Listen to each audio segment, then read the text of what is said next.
Next Bangla politics, বাংলার রাজনীতি।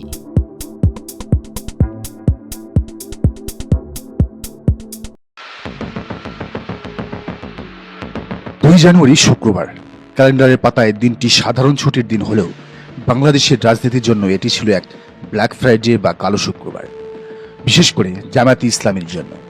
সারা দেশ থেকে যে খবরগুলো আসছে তা কোনো স্বাভাবিক নির্বাচনী প্রক্রিয়ার অংশ মনে হচ্ছে না। মনে হচ্ছে জামায়াতে ইসলামীর বিরুদ্ধে প্রশাসন এক ঠান্ডা মাথার সার্জিক্যাল স্ট্রাইক শুরু করেছে। কক্সবাজারের বাকখ্যাত সাবেক এমপি হামিদুর রহমান আজাদের মনোনয়ন বাতিল। গাইবান্ধার সুন্দরগঞ্জের মাটি ও মানুষের নেতা অধ্যাপক মাজেদুর রহমান বাতিল। কুমিল্লার মুরাদনগরের জনপ্রিয় মুখ ইউসুফ সোহেল বাতিল। কুড়িগ্রামের মাহবুবুর রহমান সালেহী বাতিল। কারণ কি? কারো মামলায় জটিলতা, কেউ শিক্ষক, কারো হলফনামায় দাড়ি কমার ভুল, আবার কেউ নাকি দ্বৈত নাগরিক। অথচ একই সময়ে একই দেশে একই আইনের অধীনে বিএনপির ঋণখেলাপি প্রার্থীরাও দিব্যি বৈধতা পেয়ে যাচ্ছেন। প্রশাসনের এই ডাবল স্ট্যান্ডার্ড বা দ্বিমুখী আচরণ দেখে আজ একটি ভয়ঙ্কর প্রশ্ন জাগছে। নির্বাচন কি আদৌ হবে, নাকি 2006 সালের মতো কোনো গভীর ষড়যন্ত্রের দিকে যাচ্ছে দেশ?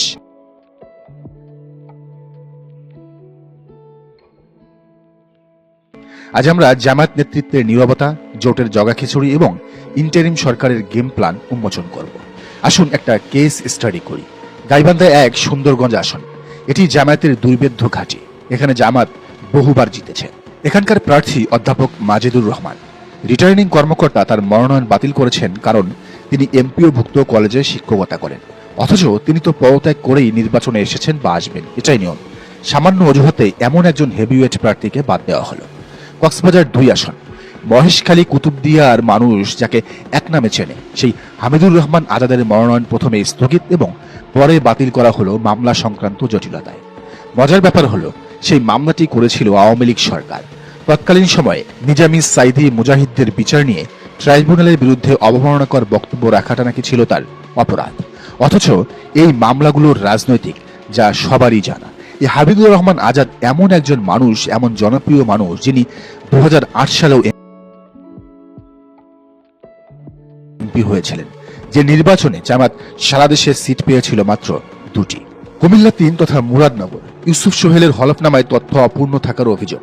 এই ইউসুফ সোহেল ছিলেন মুরাদনগরের সাবেক উপজেলা ভাইস চেয়ারম্যান। তিনিও এখানে ভাইচারাল প্রার্থী এবং জেতার মতো সক্ষমতা তার আছে। কুড়িগ্রাম 3-এ সালেহির বিরুদ্ধে দ্বৈত নাগরিকত্বের অভিযোগ। এখন মুদ্রার উল্টো পিঠটা দেখুন।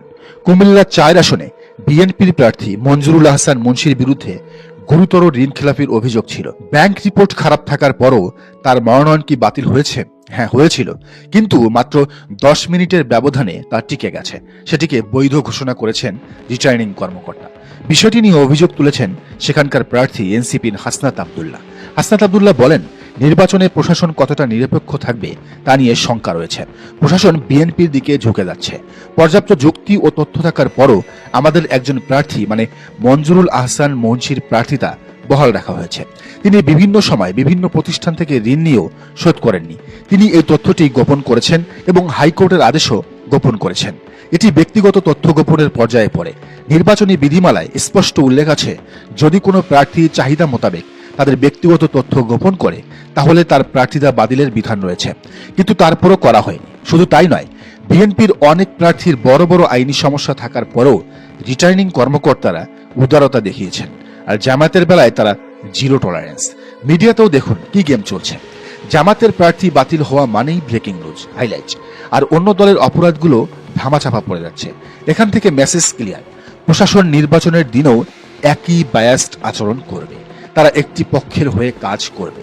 সবচেয়ে বড় ট্র্যাজেডি প্রশাসন নয়, সবচেয়ে বড় ট্র্যাজেডি হলো জামাতের কেন্দ্রীয় নেতৃবৃন্দের প্রতিক্রিয়া। মাঠ যখন জ্বলছে, প্রার্থীরা যখন রিটার্নিং অফিসারের দুয়ারে দুয়ারে ঘুরছেন, তখন কেন্দ্রীয় তারা কি করছেন? ওনারা এসি রুমে বসে ইনডোর প্রোগ্রাম করছেন, টিভিতে তাত্ত্বিক ইন্টারভিউ দিচ্ছেন, বিন্দাস ঘুরে বেড়াচ্ছেন। তাদের বডি ল্যাঙ্গুয়েজ দেখে মনে হচ্ছে না যে দেশে কোনো ক্রাইসিস চলছে। জামাত আমির একা কি সবকিছু করতে পারবেন? তার সাধ্যে কি এত কিছু কুলাবে? তাহলে কেন্দ্রীয় নেতৃবৃন্দ যারা নির্বাচন পরিচালনা কমিটির দায়িত্বে আছেন, তারা কি করছেন? প্রশাসনের এই নগ্ন পক্ষপাতিত্বের বিরুদ্ধে কোনো প্রেস ব্রিফিং নেই, নির্বাচন কমিশনের সামনে কোনো অবস্থান নেই, কোনো আলটিমেটাম নেই।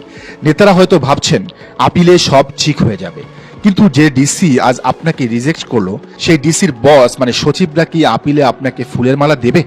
সারা দেশে দাঁড়িপাল্লার পক্ষে যে গণজোয়ার তৈরি হয়েছিল, নেতারা কি আদৌ সেটাকে কাজে লাগাতে চান, নাকি ভদ্রলোকের রাজনীতি করতে গিয়ে মাঠের কর্মীদের রক্তক্ষরণ তারা দেখতে পাচ্ছেন না? এই গা ছাড়া ভাব দেখে মনে হচ্ছে হয় তারা অতি আত্মবিশ্বাসী, নয়তো তারা জানেনই না যে তাদের পায়ের তলা থেকে ধীরে ধীরে ধীরে ধীরে মাটি সরে যাচ্ছে।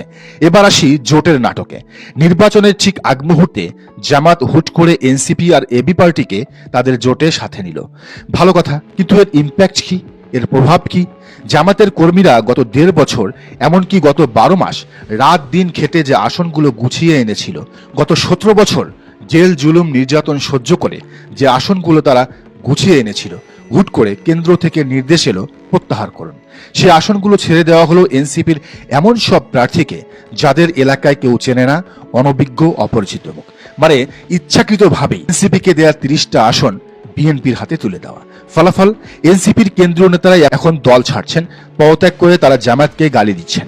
এবি পার্টি প্রকাশ্যে বলছে এখনো নাকি জোটই হয়নি। পার্টির সভাপতি মঞ্জুর, সে কি দম্ভক্তি, শুনুন তিনি কি বলেন। আমাদেরকে সহযোগিতা করা তো ওনাদেরই নৈতিক দায়িত্ব। আমি তো ওনার কাছে খুঁজুম না, অবশ্যই নাম্বার 1। এই ভিডিওতে এবি পার্টির মঞ্জু সাহেবকে খুব অহমিকার সাথে 2টা কথা বলতে শোনা গেছে। 1, জামাতের দায়িত্ব তাকে হেল্প করা, জামাতেরই নাকি ছেঁকা পড়ছে, তাকে হেল্প করতে হবে। 2, জামাত ভুল করেছে তাদের প্রার্থিতা প্রত্যাহার করে, কারণ তাদের সাথে নাকি সমঝোতা হওয়ার আগেই জামাত তার প্রার্থিতা প্রত্যাহার করে ফেলেছে। এখন তাদের আপনাকে হেল্প করা ছাড়া কোনো উপায় নেই। খুব দম্ভ করে এসব কথা বললেন মঞ্জু। অথচ এই লোকটার জন্য, এই ফালতু লোকটার জন্য লিয়াকত আলী ভূঁইয়ার মতো জনপ্রিয় এক নেতাকে কোরবানি দেওয়া হলো, যিনি ফেনীর যে আসনটাকে মঞ্জুকে দেওয়া হয়েছে, ফেনী 2-এ, সেখানে নিশ্চিত তার জয় হতো। এখন জামাতের সামনে উপায় 2টা। 1, নতুন করে আবার এমন ভুল না করা, এখনো অনেক সময় আছে। সুন্দর করে বললে বলদামি না করা। 2, মঞ্জুকে কোনো হেল্প না করা। এদিকে ইসলামী আন্দোলন তো ব্যাপক সার্কাস দেখাচ্ছে। তারা জামায়াতের সেক্রেটারির আসনেও প্রার্থী দিয়ে রেখেছে। মিয়া গোলাম পরোয়ারের আসনে তারা প্রার্থী দিয়েছে, খুলনা 5-এ প্রার্থী দিয়েছে। যাদের জন্য জামাত নিজের ঘর খালি করলো, তারাই এখন জামাতকে বাস দিচ্ছে। অথচ জামাত নেতারা হাসি মুখে সব মেনে নিচ্ছেন। এই সমন্বয়হীনতার কারণ কি? কেন পরীক্ষিত কর্মীদের বসিয়ে দিয়ে অপরিচিতদের কাঁধে চড়াতে হলো? আজ সেই শরিকরাও নেই, জামাতের প্রার্থিতাও বাতিল, আমও গেল, সালাও গেল। পরিস্থিতি দেখে ইতিহাসের একটা কালো অধ্যায় মনে পড়ে যাচ্ছে। 2006 সাল, সেবারও নির্বাচন বানচাল করার জন্য হুট করে হোসেন মোহাম্মদ এরশাদের মনোনয়ন বাতিল করা হয়েছিল। সেই একটা ঘটনা পুরো নির্বাচনের মোড় ঘুরিয়ে দিয়েছিল এবং দেশে 1-11 এসেছিল, তথা ফখরুদ্দিন মঈনুদ্দিনের সরকার চলে এসেছিল। আজ 2026 সালে এসে আমরা কি একই চিত্রনাট্য দেখছি না? হামিদুর রহমান আজাদ বা মাজেদুর রহমানের মতো হেভিওয়েটদের বাতিল করা সেই ষড়যন্ত্রের অংশ কি নয়? জামাতকে কর্নার করা, তাদের প্রার্থীদের বাদ দেওয়া, এগুলো কি জামাতকে রাস্তায় নামানোর উস্কানি নয়? নেতৃবৃন্দের প্রতি অনুরোধ, হাসি মুখ বন্ধ করুন, দেয়ালে লিখন পড়ুন। প্রশাসন আপনাদের সাথে ফেয়ার প্লে করছে না। আপনারা যদি ভাবেন আপিলে সব ফিরে পাবেন, তবে বোকার স্বর্গে বাস করছেন।